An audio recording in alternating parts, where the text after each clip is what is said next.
agility drills, what I do like about them is that they're very high force, high speed drills because they're predictable. And I'm sure, obviously, we'll get into, I'm sure, reactive agility and stuff that's more unpredictable, like we did on the last episode I was on. But what I do like about those predictable drills is they're the highest force, highest velocity drills. So it's just like exposing someone to high speed sprinting in many ways. It's an overload.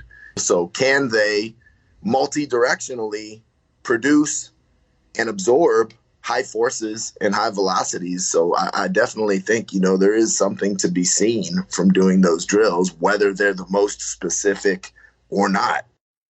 That was Scott Salwasser, and you're listening to the Just Fly Performance Podcast.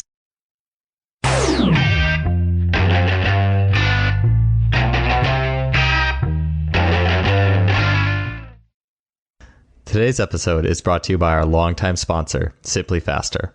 There are a lot of sports technology companies out there, but Simply Faster is the only website you can go to that features an online store that covers the bandwidth of training technology, from force plates to timing systems to muscle stimulators and more.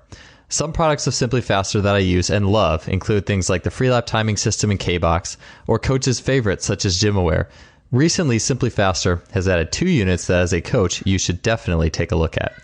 The first is the Muscle Lab Contact Grid, which is an extremely affordable and portable, step-by-step, literally, system to collect data on jumps, bounds, sprints, agility, hurdle hops, and really as much as your creative mind can imagine. In what used to take a whole runway worth of data collecting strips, the Contact Grid does it all with only 2 small strips that together cover up to 40 meters of sprinting. Ground contact time, step rates, rhythms, and beyond are at your fingertips with this device. Another new unit, the VO2 Master, is an ultra-portable gas exchange analyzer. Don't guess on energy system development when you can get direct insight into VO2 capabilities in relation to specific sports skills, rather than being hooked up to tubes on a treadmill or worse yet, a cycle ergometer to get a VO2 max. Think of the VO2 Master as your own gas exchange lab without the tubes and wires. Deepen your analysis in the specific conditioning preparation of your athletes with the VO2 Master today. These products and incredible customer service make Simply Faster your go-to for your sports technology needs. I'm happy to have partnered with them in sponsoring this podcast. Their support has been tremendous, so check them out today at simplyfaster.com. That's simply with an I, faster.com. Hey everybody, welcome to another show of the Just Fly Performance Podcast. It's great to have you all here, and we are on episode 200. I remember back to show 100, and I remember thinking of how much of an accomplishment that was, and well, here we are at double that, and eventually I think we'll be at 300 and 400 and however long we keep doing this thing. So anyways, we have back on, so in honor of 200 episodes, we actually are bringing back on our original guest, our first guest on the show, Scott Salwasser. Scott has been a guest on the show a few other times. He's done some awesome talks on force velocity profiling. He was on a real pinnacle agility roundtable and perception reaction and getting into that. And in that original show that we did, I was almost thinking, my intro was so awkward, I was almost thinking of replaying that for you guys. But I don't know, if you want to go listen to episode 1, go listen to episode 1 and hear my little bit of rambling and script reading to introduce Scott. But anyways, that's Scott Salwasser. In addition to being a prior podcast guest many times, he's written some awesome articles for Just Fly Sports. He's currently the Assistant Director of Strength and Conditioning for Football at the University of South Carolina. Scott has worked as a sports performance coach for nearly 2 decades and has worked at a number of NCAA Division I universities, ranging from assistant to head strength and conditioning coach for football. He's also been in the NFL as a strength coach and also in the private training sector. When it comes to training, Scott is, if I could say one word, it's grounded. Scott is able to take a lot of complex ideas that are kind of up in the air, so to speak, and put it in a practical and grounded training method that he can really simply convey. For today's show, we're going to cover a few things. One, we're going to get into how Scott's speed program works for the lineman that he works with. Up until his job at South Carolina, Scott was known as a speed guy and primarily worked with skill players. And so now he's going to take us into a little bit of the nuts and bolts of what he's doing with his linemen, as well as a lot of other topics. He's going to talk about force velocity profiling with them, but also just a lot of speed training paradigms. And we're also going to follow up on that agility perception reaction episode with going into the nuts and bolts of Scott's agility program, working from closed to open chain and everything in between. There's a lot of really great practical insights in there. Finally, perhaps the most relevant, at least in terms of our own situation, what a lot of coaches are going to be facing in the near future, is going into Scott's past experience in which he was in a situation where a player was sick, like most of the spring, and had to get back really quickly in the summer to get ready to play football in the fall. And Scott's going to take us into some elements that he used to really go take a player from 0 to 100 really fast, using some different technology, using some different benchmarks, and making sure this player was on the right track to be on the field. And it was really successful. And so from speed work to agility to rapid reconditioning, if you will, this show covers a lot of ground. And Scott is a first-class practical coach who's also a great guy to talk to. And so we're going to get on to it. Last thing before we start the show, this is our 200th episode. And so in honor of that, if you head to the store at justflysports.com, all the books and webinars in the store are 20% off in honor of episode 200. So, and yes, we do have some webinars for sale now there as well. And so you can get your 20% off by typing in the code podcast200. That's podcast200. And that code is good till May 7th. All right. That being said, let's get on to the show, episode 200 with Scott Salwasser. Scott, man, it's good to have you back. It's been a while. No, I'm excited to be back, man. After seeing, who's been on this show over the years, man, I'm flattered to have been the first guest, and I'm a fan of the show in addition to being on it, man. So I'm fired to get back together and talk shop. Yeah, guest numero uno. I've listened to that episode actually a couple times just to see how rough I was as a host. The audio was so terrible, and man, it's come a long way, and it's good to. I know you came back for a little bit on that agility. Right. That was a great show too. But it's good to have you back as a solo guest. I'm excited to talk. I mean, where have you been? So last time you were at Texas Tech. Where have you been since then? Right. So after Texas Tech, I was the director of speed and power at Texas Tech for 3 years. Then I was the director of strength and conditioning at Texas State University. And then I'm currently at University of South Carolina, assisting Paul Jackson, who I believe is probably the best in the business in my book. So it's a tremendous opportunity to utilize, obviously, my specialties and my abilities, to enhance what he's building there. And it's an opportunity that I couldn't pass up. And we've been trying to work together for a long time. And, it's a great opportunity for me to get even better.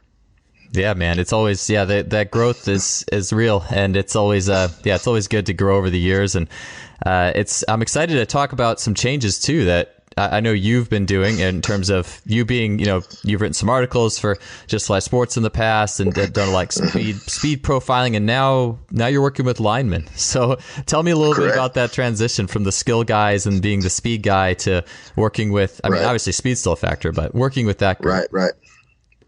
No, it's again, a tremendous opportunity for growth. I actually played defensive line, so I actually am a lineman.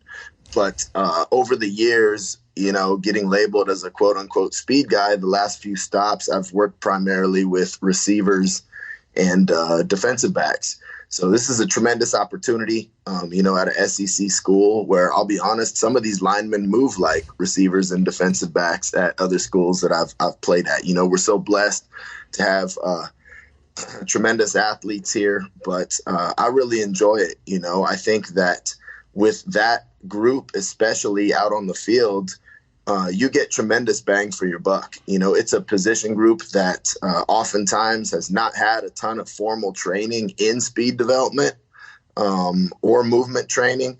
And it's a group that you get a lot of rewards early on without having to do a ton of highly high-end, rocket science type stuff, just some really basic stuff, coached well, programmed well. will yield a lot of rewards with these guys. Where if you have a skill guy and he's running a 4.4, you can do everything right and get him slightly better. But some of these linemen, you can still shave 2/10, 3/10 off their 40 and things like that. And obviously, me and my philosophy, it's not just about the 40, but I think that speed is one of those abilities, like strength, like power, that is only going to enhance. It's one of those general abilities that will enhance everything else you do. So even these big guys, the ability to accelerate and run correctly, above all things, is really an asset to them. So I think training them in terms of the skill development, of acceleration, of deceleration, things like that really enhances their game rather quickly compared to all the other position groups. Yeah, I remember this was back around the time that our first episode was. I had Boosh Nextator on, like maybe episode 18, and he had talked about something similar with having his a group of volleyball players doing maximal speed sprinting, or at least upright, more than just the 10 or whatever yards they might maximally run in their game, and how it had a really positive impact on their vertical jumping ability. And so I'm sure that yeah, because like you said, like a lineman isn't really running a 40 in the game, typically, rarely, but that element still is going to help them out. Right. Well, two things. Number one, obviously, you've probably had, I'm guest 200. I'm sure you've had 200 guests talk about the neurological benefits of maximal speed sprinting. So obviously we already know that. But also something that a lot of people don't think about is that if a lot of times for conditioning, the linemen run for conditioning, whatever that may be. So if they don't train to become more efficient, a more correct runner or sprinter, and then they go condition, to me, that's counterintuitive. Like if you're going to ever run them, like why would you not place an emphasis on quality as addition to quantity, So that's one thing that we really put an emphasis on, is when our linemen are conditioning, this is the same stuff. Like all those things that you learned when you were doing your speed development, your acceleration development, your top speed mechanics. This is the time to use them. Because now it's about efficiency. It's about maintaining posture. It's about utilizing that speed reserve. It's about moving your body in a way repeatedly and being consistent with your technique and things like that. And you'll condition better. You'll move better. You'll stay healthy. Like we talked about before, you take thousands and thousands of steps. Even if you're a lineman, a lot of times you're running. In addition to when you're conditioning. So the ability to run correctly is, to me, underrated in many other aspects than just the performance of a all-out linear sprint. Yeah, it reminds me of a few episodes ago, Dr. Nick Cirio was talking about the baseball pitchers that are the best can oftentimes running well, not necessarily fast, but just having good mechanics for those guys. Because it's not like a pitcher is necessarily known for being a lightning sprinter, that. But the good pitchers Right. could run well. Like they could the coordination is there. And I was also thinking too, I hadn't mentioned it, but we've talked about this, just how crazy the combine has gotten with some of these 40s for these big guys. That's to me, watching a big guy run a 4.8 is a guy who weighs over 300 pounds run a 4.8 is. That's more impressive to me than watching a 4.2 in many respects. I'm just like, holy, it's crazy. Right. Well, the combine now, it's down to such a science. Like every single drill, we have the answers to the test now. So if a guy goes out and performs poorly at the combine or at the pro day, now it's almost like a red flag. Like, what have you been doing? Because like I said, we have the answers to the test. If you train properly, we know exactly what the drills are going to be. We know even down to exactly how to move, down to what steps to take to run the best times. There's no excuse now to not perform properly. Yeah, and I imagine especially in something like, and we've talked about this too, like a pro agility versus actually being on the field. Like there's certainly quite the massive difference between what you're doing in the combine and what actually happens. But I think you were saying that, and we were talking offline a little bit about how it is still important because there at least is a comparison. There's at least a comparison there. There's at least something on record to have. versus just. Yeah, I think it's good. It would be tough if they completely overhauled it. Even if you could argue like, okay, let's replace it with something more specific, but then you don't have a basis of comparison comparing years past to the current athletes, and even some of those agility drills. What I do like about them is that they're very high force, high speed drills because they're predictable, and I'm sure.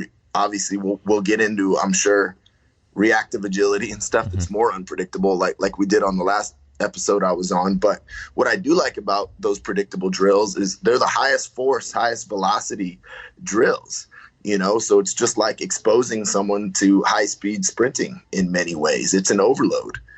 So can they multi-directionally produce and absorb high forces and high velocities? So I definitely think, there is something to be seen from doing those drills, whether they're the most specific or not, I couldn't agree more. I was just thinking about this. Really, the last years when this has really hit is, both from on my own end as an athlete and some things I've experienced, like the highest I jumped off one leg in high school.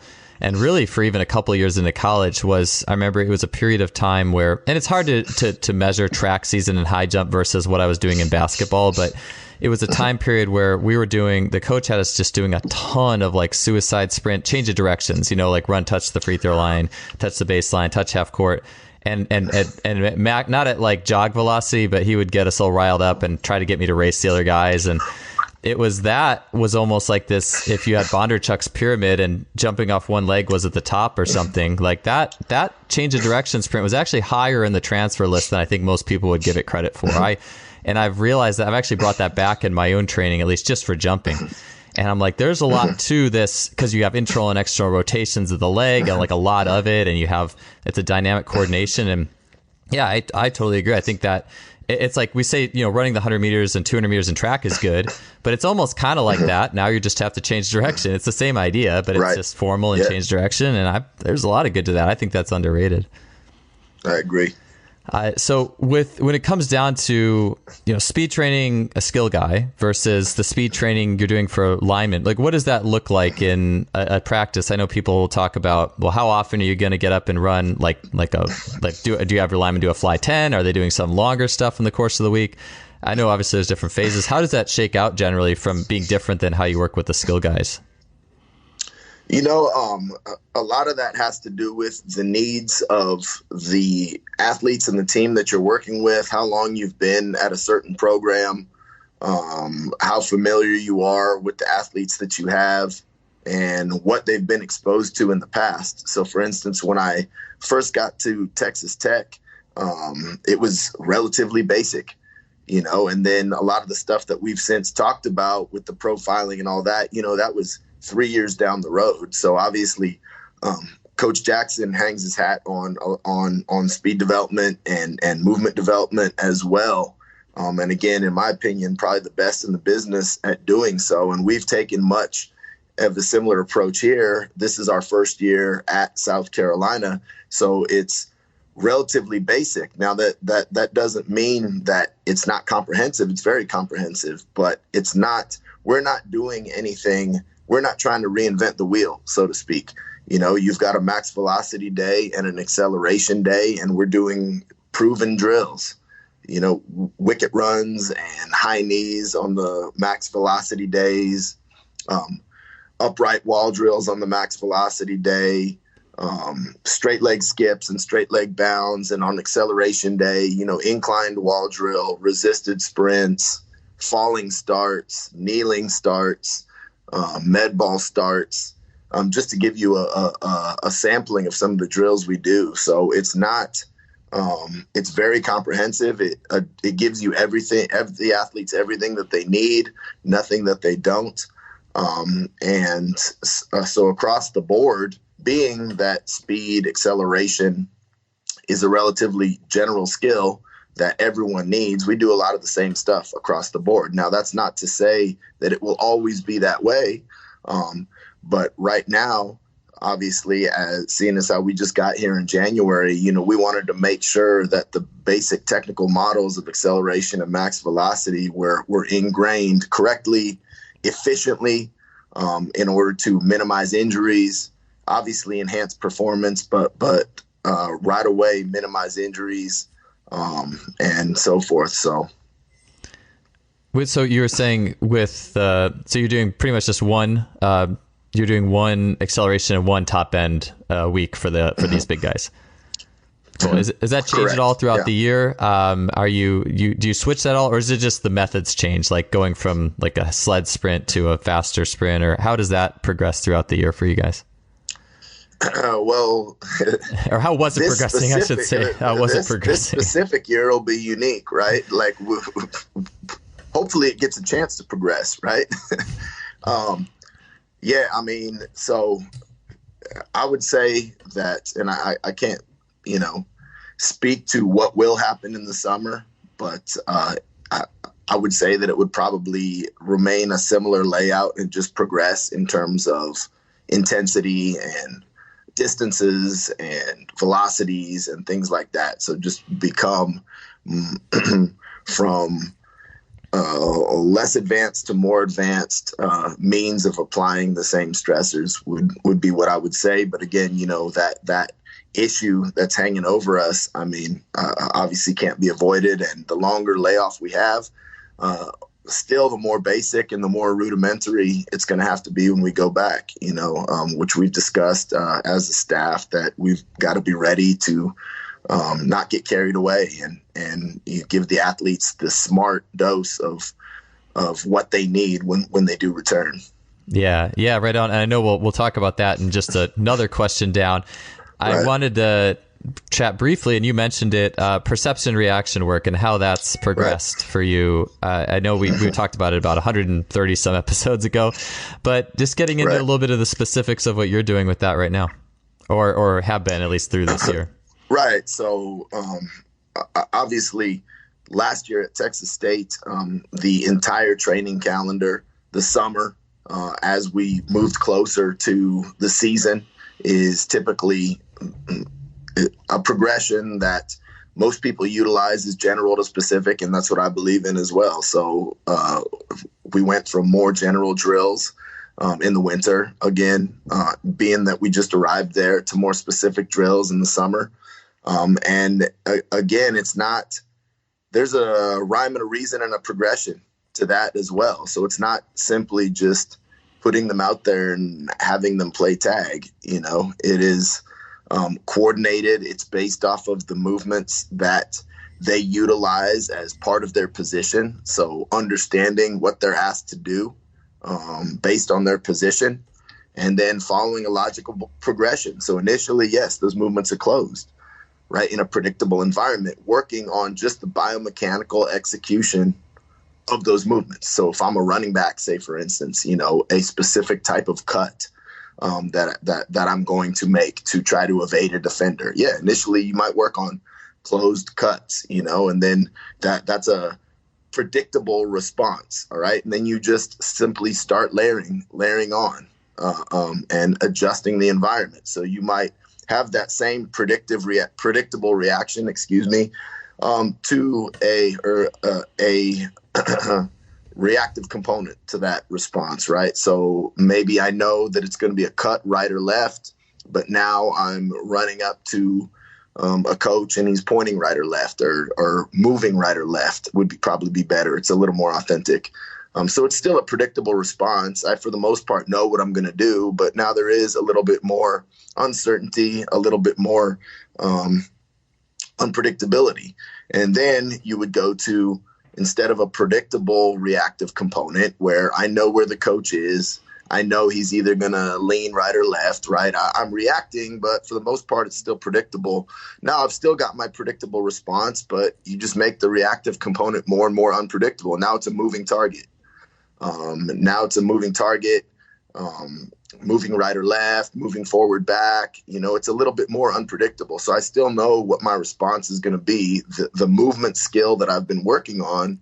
Now the reactive component's a little bit more unpredictable. And then you just start to progress by making your movements unpredictable. Now it's an unpredictable stimulus, and I've got to, as Sean likes to say, right, fit my key to the lock. Now, instead of just this type of cut, now I've been working on multiple movement solutions. Now I've got to decide which one best fits this unpredictable reactive component that I'm facing, right? And you can see that this is a logical progression, right? It just moves from more predictable to less predictable. So now I've got a unpredictable stimulus that I've got to match my movement solution to.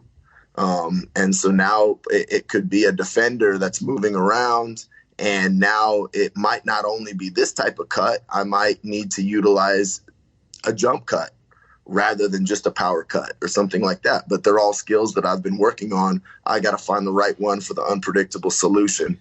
Then you just start to integrate that into more real life situations, all right, closer to the sport. It might be adding bodies. It might be manipulating the area, all right, or the space that the drill is in. It might be manipulating the rules of the drill, with or without a ball, or the task, the desired task of the drill, depending on the position. And then you gradually start to integrate that into the sport. So 1-on-1s, 7-on-7, and then ultimately into 11-on-11. And hopefully I've become better at cutting, So as you can see, it's logical, and it's progressive, and a lot of times I don't reinvent the wheel. A lot of times I stole drills from excellent coaches I've been around. So Nick Whitworth, our special teams coordinator at Texas State, phenomenal coach. And some of his special teams drills were fantastic. Most guys play on special teams. It's a area of the game with a lot of perception and reaction, moving in space, fitting in space, maneuvering and manipulating yourself around bodies. So, him and I would meet and watch film and come up with drills like that. And so I know this is a bit of a long-winded answer, but I know people want to know, well, how do you even go about designing drills? Like, what is the progression? Well, I just gave it to you, and it's not rocket science. It's just logical thought and understanding of the drill. So as far as this year, being as how we only had the winter right here at South Carolina. So we worked primarily on those closed enhancing movement skills, as we should. We incorporated some reactive components, both verbally and visually, where the athlete had to utilize those skills that we were enhancing with reactive components that were a little more predictable, whether it be auditory cues or visual cues, to ingrain and enhance the skills that we had been working. And obviously, that's as far as we made it. We had spring ball, and now we're in this pandemic. But, I'll be excited to see where we go from here. Yeah, I mean, I know you said it was a long-winded answer, but I think that was fully necessary, because there's you really just laid out your whole system there in a simple way. And it makes it easy for me to comprehend. And it makes it also easy to think about, in the sense that, I'm not somebody who, I don't work with football, and I don't really field sports for that matter. And so I only have a rudimentary knowledge of just what perception reaction type work is. But the way you laid it out makes a lot of sense. And I like the idea too, that really the ultimate work, think about 1v1s or 1v2s, but the ultimate is just looking at, like you said, what's the coach doing? Like, once you get to that full perceptive and reactive end, it's kind of like, well, what's the coach doing, and how can I mirror that without, like, the ball, or, obviously sticking with the rules, right? Like, it's kind of like the same thing, but with different constraints. You aren't using the game implements, if you will. Right. And obviously too, the need for these type of drills is more or less necessary based off of what the football coaches are doing, right? Like, so if you have a excellent football staff that's designing phenomenal drills, a lot of this is part of that. So you might do it as well, but you may want to focus on more general abilities or stuff that they're not getting, which I would advocate for, right? Like, why be redundant? But let's say you're somewhere where the football drills consist of just running over bags and that's quote unquote, football specific work. Well, they may need it a little bit more in a situation like that, So that's where you've got to kind of think outside the box. You can't just blindly apply your system. You've got to give the athletes what they need at the end of the day, right? We can't just be hell bent on applying exactly what's on the paper. We got to evaluate our situation and know, all right, this is what I did last year.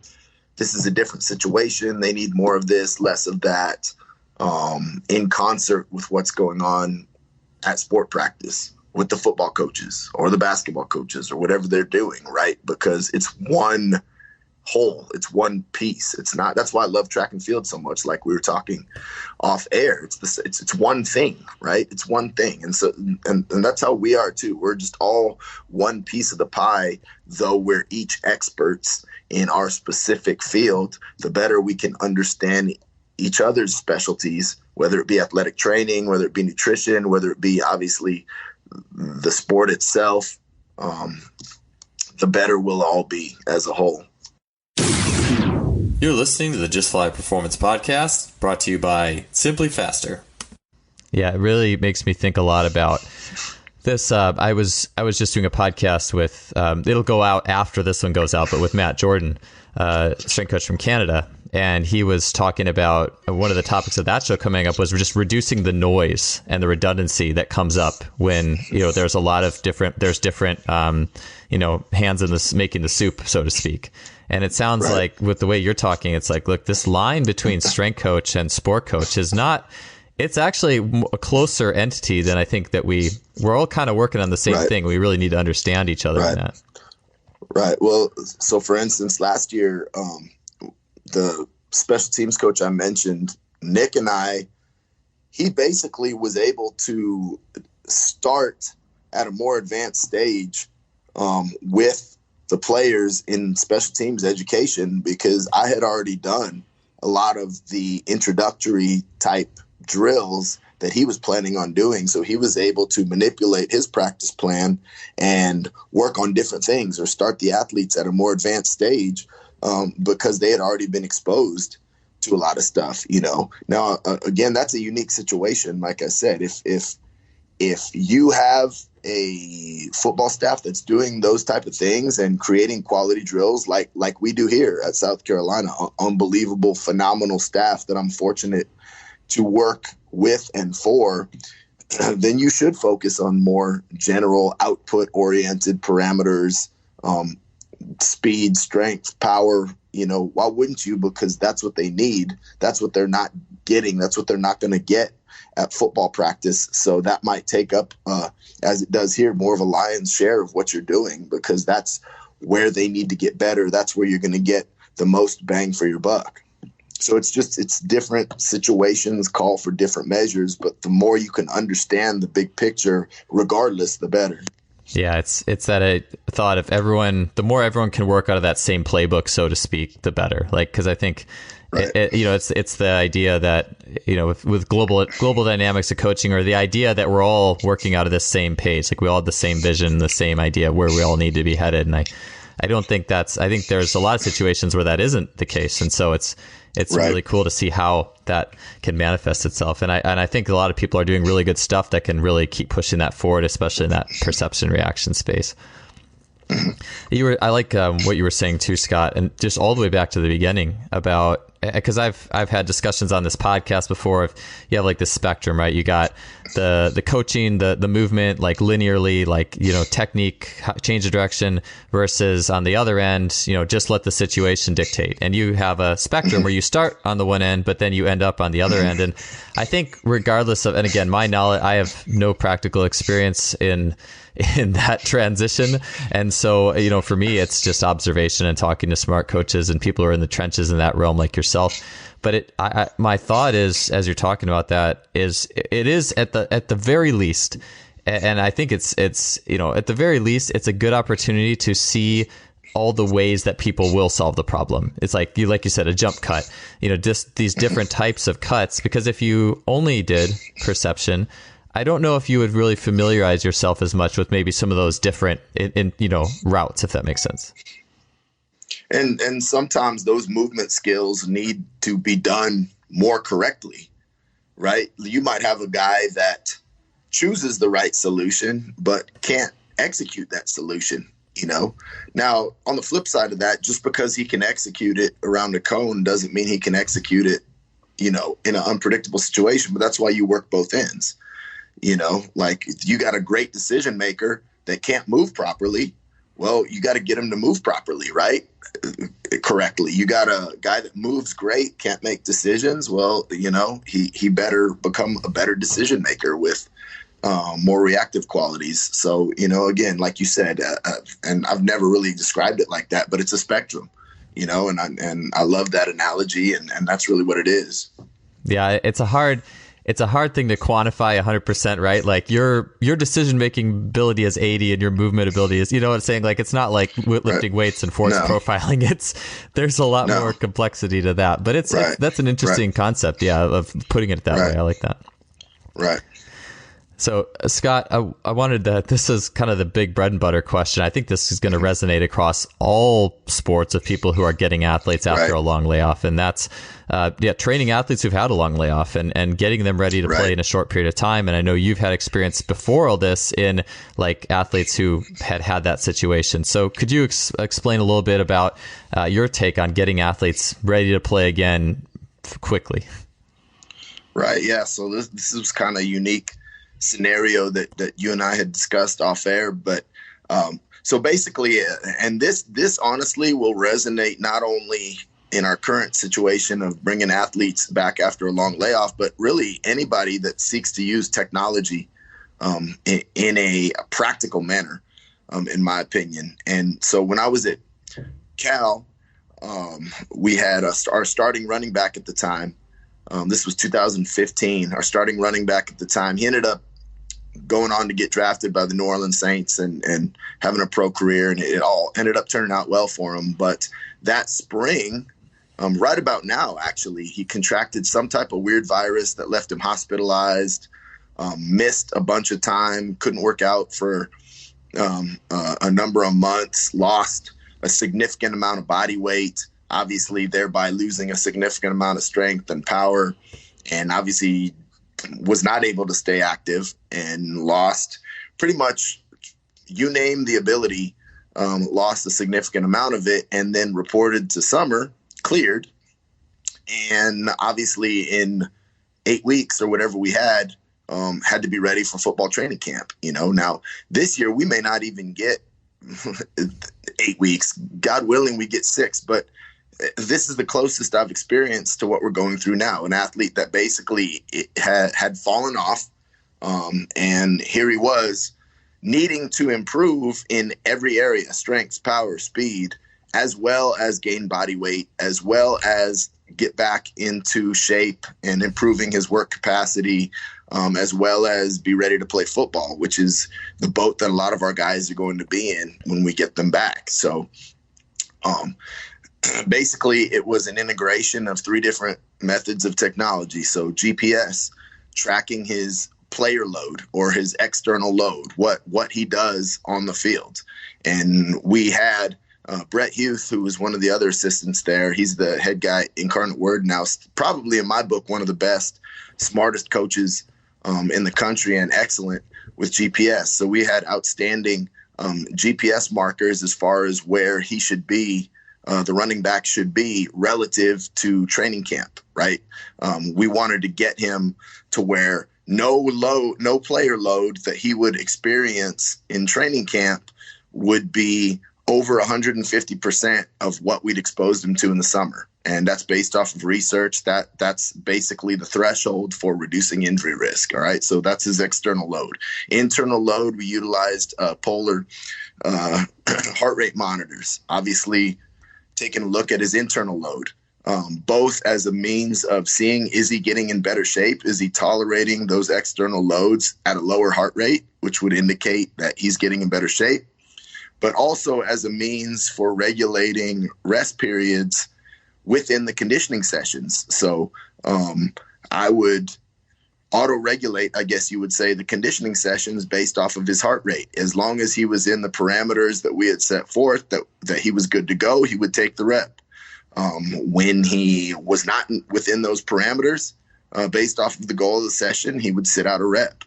And over the course of the summer, obviously, you would hope that he would sit out less reps and take more reps, thereby increasing his external load and concurrently with his improved ability to tolerate internal load. And then lastly, we used we had the good fortune at the time of having a force plate from Sparta, and I utilized that to ensure that his external output, his strength, his power, his eccentric and concentric rate of force development, his ability to apply force, his impulse, his ability to apply force efficiently and productively, that those abilities improved as well, because obviously coming off of that long layoff, he had gotten weaker, he'd gotten less explosive, less powerful as a running back. That was his game, right? So we had to get his output back up, and we needed a way to measure that and monitor that outside of obviously maxing out on this and that all the time, exercise-wise, was not an option, as well as not being as specific to what we're asking him to do. So I tested him on the force plate regularly in conjunction with the GPS and the heart rate monitoring, with a goal of creating a concert between the three modalities so that he could increase his force production and external output measured by the force plate, with increasing external loads measured by the GPS, with greater internal tolerance measured with the heart rate monitoring, with the goal of keeping him healthy and resilient, auto-regulating his training, and getting him back to where he could be successful on the field, which he was. Like I said, ended up getting drafted and going on and being a productive player for us that year. And obviously, a lot went into it, but that's the closest I've ever been to what we're about to experience. So, I try to lean on that and think about that as a guide to what may happen down the road. Yeah, that's really valuable information for pretty much anybody who's going to be getting athletes back and they have X amount of time to prepare them. And so I would like to get into each of those pieces of equipment that you were using, and maybe through talking about them a little bit, it might be good too, because someone who might not have all that technology, maybe there's still some principles that they can, the basic principle behind it, I think that will be very useful when trying to get people back. And so maybe the player load, you're saying that, can you go into the 150% again? Could you explain that a little bit more? Yeah. So basically, the player load is a value that basically, to oversimplify, is the external load that the body is going through, whether it be through that football practice, whether it be through that conditioning workout. It's basically the external stress placed on the body. And it's basically, you want whatever load you apply, or in that case, we wanted whatever load we applied to him by the end of the summer had to be situated at a level high enough so that he would never experience a load during practice that was more than 50% more than what he experienced in our conditioning sessions. And that would put him into, with the research we had at the time, an area that we understood to get him across the threshold of being less of a risk factor for injury. So for example, if you're, I don't know what the player load, but let's say the player load and the conditioning was 100, then they couldn't do more than 150 for practice, basically, or something like that. Or but or really the other way around. The other way. So like if they did, just like you said, just picking arbitrary numbers. Like if it was 150 at practice, it had to be over 100 in training. Otherwise, he wouldn't be significantly or prepared for what he was about to undergo, and would be at a higher risk of injury. Correct. Got it. So he needed to be at least 100, because if you did like 75, then it's not going to be enough to prepare. It's not going to be enough. He's not going to be prepared. Yeah, he would be too overloaded by the demands of practice. So it's basically just the acute to chronic load ratio, right? Which we all know that's basically a term I should have used earlier. I don't know why it slipped my mind, but that's basically all it is you want to make sure that they've experienced a load within striking distance of that which they're going to be exposed to at practice, the acute to chronic ratio.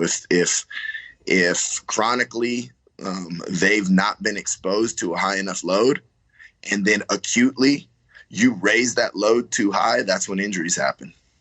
Yeah. So when you were to get to that load, that's where the heart rate came in. So would this be in conditioning or practice? So you had to make sure that internally he was tolerating those loads, right? So and that's where the heart rate monitoring comes in. So you can expose somebody to an external physical load, and they can physically do that, but how are they handling it? Like, is it smashing them? Like, is he, 200 beats per minute, the entire, 180 beats per minute, the entire workout, and he's just crushed? But yeah, he did that workout, but he didn't tolerate it. It wasn't productive. So obviously, and depending on what your bioenergetic goals were for that workout, you may have not addressed them properly. So again, it was the goal with the heart rate monitoring was twofold. It was to, number one, make sure that whatever energy system we were trying to develop got developed, and we didn't just smash him trying to get to some magic number of player load, right? And also as a means of auto-regulating, all right? If I want him to be in this specific heart rate zone, all right, he's going to need to take this rep off, and over the course of the summer, as he got in better shape, to use a more generic term, he was able to tolerate those increasing external loads, which were increasing, not linearly, obviously undulating, which is, we could talk for 50 minutes on periodization, but over time, gradually, in an undulating manner, increasing to the point where we would be within the target zone of player load. He had to be able to tolerate those internally, and the heart rate was a means for that. What was about the heart rate that he'd have to get down to before he could make the rep that you guys had? It all depended on what energy system we were working on. So obviously when you're doing work capacity training, which is what we use the heart rate monitoring for, because obviously if you're doing speed training, then it's pretty much full recovery, and he'd wear one for that too, but that's a little less complicated. It just depended on what energy system we were working. If it was an aerobic training session, making sure that his heart rate stayed aerobic. If it was a anaerobic training session, making sure that his heart rate dropped low enough before the next rep to the point where he was recovering so that the next rep could also be explosive in quality, rather than, as I mentioned earlier, just slogging through the reps, chasing a certain volume with low quality and an exceedingly high heart rate. Yeah, because that's not football, right? What is football? Football is explosive play, brief rest, another explosive play. So it's like I always say, if you just torture your athletes and they just slog through low quality reps, then that's great. They're going to be able to endure a longer, more severe butt whipping than the next guys, but they're not going to, they're not going to impose their will on your opponent. That's what it's about, is not only enduring, but thriving, So obviously you want your athletes to be able to be explosive, quick rest, come back and be explosive again. So you want to make sure, as I mentioned, that he's recovering enough that each rep could be high quality. Yeah, it sounds like the heart rate, and probably to an extent the GPS is more, that was putting a good measure on the bioenergetic and just the physiology, but then the force plate's probably more like the tracking the nervous system, right? To see what you're doing with like maybe the weights and stuff like that. Right, because exactly. So if he's, let's say the other two are in place, that means that he's exposed to enough volume and low external loading and internal loading volume-wise to be able to withstand a practice, right? But like we just talked about, that doesn't ensure that he's going to be any good, right? It just means that he's in shape he can withstand the practice, and he's been exposed to enough that he should be able to make it through the practice. Great. But if he sucks, he's not the player that he was, then it doesn't matter, right? Like, he's got to be high output as well. So the force plate, and specifically the Sparta one, measures eccentric rate of force development or stopping ability, concentric rate of force development or acceleration and change of direction ability, and then impulse. So force over time, their ability to produce a uniform, efficient force over a specific range of motion and a specific time period. So all of those go into being a high output, not only healthy and efficient athlete, but an effective athlete, right? So I wanted to make sure that this running back was going to be explosive and be his former self output wise. This is a guy that went to the combine and had over an 11-foot broad jump and was the top broad jump by a running back for however many years it was at the time, and had a 40-inch vert and ran he was either a high 4.4 or a low 4.5 40. So, I mean, he was a effective athlete, and we wanted to make sure that we weren't just getting him in shape, that we were able to return him to those outputs, as well as put weight back on him too. So that's my main point in all of this. Isn't to say, and yes, all of that, was basically dictated and was enhanced by his weight room work and plyometrics and sprinting and the high output. That was the high output end. Like I said, making sure he was effective and efficient. But my point in saying all of this isn't to say that, like, how smart I was or what great technology we had. But the main point here is that we had to get so many different things better in a short period of time. If you just had to get someone in shape in 4 weeks, we could all get someone in shape in 4 weeks, right? Just that. He just has to be in shape in 4 weeks. Great. But if you're saying, okay, in a certain amount of time, they've got to get stronger, faster, more explosive, stay healthy, get in better shape, all of these things in a short period of time. Well, now it takes a little more skill and manipulation. So, and obviously he's it's not like he was a bad athlete that turned into a freak. I mean, the man upstairs is the reason why he did what he did, but we did definitely utilize technology to get him back to himself in a short period of time after the closest thing I've ever seen to what we're going through now with kids in various states of ability to maintain their athletic abilities. Yeah, right on. One quick follow-up question with that is, there's so many qualities to improve in a short period of time. And you obviously were doing work in the weight room, but how is the proportion of the weight room work relative to everything else? Like, if you have to have all these field qualities, you have to get better. And was there any sort of distribution that was altered? It's pretty much the same ratio, just way more monitored and make sure you're. I would say the same ratio, and just, as you mentioned, more monitored and auto-regulated, because that's the thing is that's if that's your program, then that's what you deem a healthy athlete should be able to do on his way to playing football, right? It's like return to play, in my opinion. The goal and the progression is normal training, right? Because that's what you've deemed as the threshold for being able to play your sport. Well, then that's the threshold that they should have to pass through, right? So that's going to be the basis for the athlete on his way back. If I've got this wild and crazy program that looks nothing like what everyone else is doing, well, if it's so great, why aren't the other guys doing it? You know what I mean? And that's not to say it shouldn't be individualized, but that's to say if that's what you think is best, then that is the gate that the athlete should have to pass through. So yes, it was the same ratio, just way more monitored, way more auto-regulated, way more evaluated and closely monitored, so that we were putting the right amount of everything. It's like cooking, right? It's like following a recipe.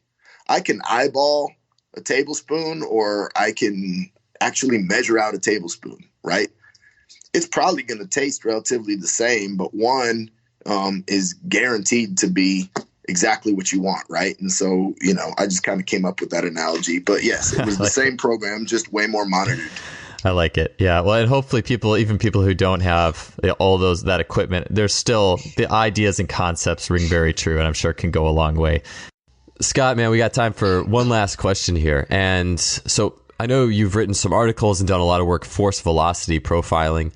Could you share a little bit about that, and then how that's translating into the work you're doing with Lineman? Right. Yeah. So specifically, in the past, as you mentioned at Texas Tech, it became a piece of what we did primarily and specifically with some of our higher end athletes, as well as pro day / combine guys. I primarily utilized the My Sprint app, My Jump app, as well as some of the spreadsheets that JB Marin had been gracious enough to share. This year was the first year that I actually had my pro day guys profile on the 1080, which was interesting because that's a piece of equipment that I've always been a fan of, but never really had a chance to play with much. But along those lines, and this is something that Les Spellman and Cam Joss and I talked about a week or so ago on Zoom, is that specifically this year I had a lot of linemen in my pro day crew, and over the last couple of years, more and more linemen, and without profiling them, typically there's a trend, and that is linemen typically struggle to produce sufficient horizontal force, specifically in the way that they sprint or accelerate. In regards to the force velocity profiling, you would say that their RF, or ratio of force, is not what it needs to be. That means that they're not directing enough force horizontally in order to accelerate efficiently right from the start, as well as potentially DRF, which is the decrease in ratio of force, meaning that they produce a lion's share of vertical force too soon when they should be producing more horizontal force deeper into the sprint. And typically when people hear, oh, he needs force, it doesn't make sense, because linemen, of course, are strong. They can squat, they can deadlift, they can clean. So what do you mean they need force? Well, number one, obviously, when you talk about sprinting or jumping, it's always relative to body weight. They're heavier athletes, right? So they need more force, even if you think they're strong. But also, when we talk about sprinting, it's horizontal force, which people tend to forget. Just because a guy's strong, those are all vertical movements. He needs to produce horizontal force, which incorporates the concept of mobility, right? Being able to get into certain positions that can direct the force more horizontally, as well as being powerful enough and stable enough relative to body weight to hold those positions. And this is where, in a situation with like a 1080 sprint or even sled sprints, we've talked about the heavier sleds, the lighter sleds, being able to increase horizontal force.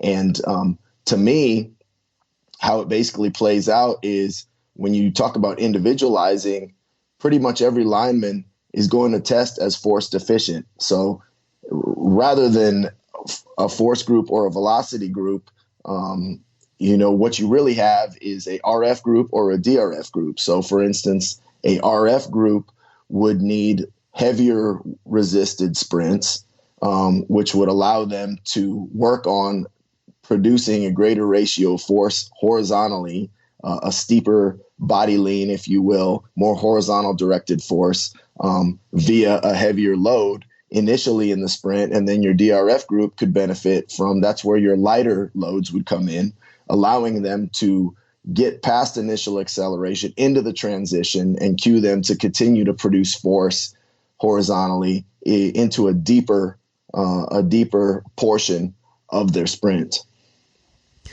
It's interesting with the linemen. Yeah, first you were saying that they were typically force deficient, which is interesting because, like you said, like they could squat and deadlift and they're strong, right? So that's interesting that they're showing up as force deficient. Right. Yeah, it's horizontal force. They have that force, they have that engine. They just need to be taught. And so that's why earlier in our conversation, we talked about the benefit of teaching linemen the skill of sprinting. We talked about how at South Carolina, we teach our linemen how to accelerate. We teach our linemen how to transition and run at maximal velocity. That's obviously a skill. And a lot of times, all it really takes, and sleds and resisted sprints are just some means of doing that that have been popularized. But all it really takes a lot of times is taking that horsepower, that engine, and improving the athlete's skill of accelerating closer to the technical model, their skill of transitioning and running at maximal velocity, in order to take that engine, that horsepower, and direct it down into the field, down into the track horizontally, which will result in faster sprint times. I guess in thinking about the lineman's job, and I don't have my football experience actually playing outside of just, never competitively played, just, touch football and all this stuff, games you play growing up as kids. But from my understanding, a lineman, really in a typical game, it's one step and you're kind of pushed up, right? Like if you look at what the Shins do in a game, right? But they usually aren't going to take, an average play, they're not going to actually run more than a couple meters, right? Or I guess it depends on who you Typically, are. Yeah. Right. So maybe just because the nature of the game, that's why those guys are like that, and they just don't have that much experience running with those shin angles and I don't know. I'm just curious. Yeah. Well, also, so a lineman, low to a lineman is broken at the hip, right? Butt down, hips low, broken at the hip. That's a lineman getting low. And so that's why, when we do our technique work with the linemen, specifically for sprinting, I tell them, look, this is for this next bit of time, you're a sprinter. All right. We're not playing offensive line here or defensive line. We're sprinting, knowing that obviously it's all got to translate back to their position. But again, we're trying to overload their motor output, right? We're trying to make their CNS more robust. We're trying to actually increase their horsepower, their velocity. So they're not used to that power line or line of extension coming out of their stance. They're used to dropping their hips and keeping their feet very choppy in nature rather than smooth and forceful. It's broken at the hip, it's butt down, it's choppy because you want your cleats in the ground. Right. In order to move somebody or not get moved myself, I've got to have cleats in the ground. Right. I'm not worried about making my body cover the most amount of distance with each step, because I've got to worry about combat. I've got to worry about someone in front of me, someone to each side of me. And that's where, like we talked about earlier with the perception, action, and the awareness. And that's where all that comes in. But specifically in terms of running your 40 or increasing the motor output of sprinting for a lineman, getting them to feel that position of total body lean, hips extended, smooth power line, and so forth and so on. That skill really enhances their ability to produce that horizontal force because they've got it. Like we said, they can squat, they're strong. They just need to be taught to orient it in the correct direction and with the correct coordination in order to make it show up in those sprinting endeavors. Les shared a story about Quinnen Williams with me from Alabama, who he ran like a 5.2 or something and ended up running a 4.8, I believe. And it wasn't that he got that much stronger or that much more powerful. It was just learning the skill of orienting force horizontally. Yeah, I love it, man. It seems to just learning that skill is probably nice. It's a nice complement to the typical, like you said, they're typically cleats on the ground, short, choppy steps. It's probably a great neural complement to be able to get up and move a little more. And that goes for all athletes, I'm sure. Well, awesome, Scott. Well, hey, it was a great chat today. It was awesome sitting down with you. And I know a lot of these, especially the talk about just coming back with the getting athletes ready to go after a layoff. It's going to be really helpful and poignant with the upcoming challenges that a lot of coaches are going to be facing. And yeah, man, front to back, I learned a ton from you today. So thanks for being on. My pleasure, Joel. Thank you.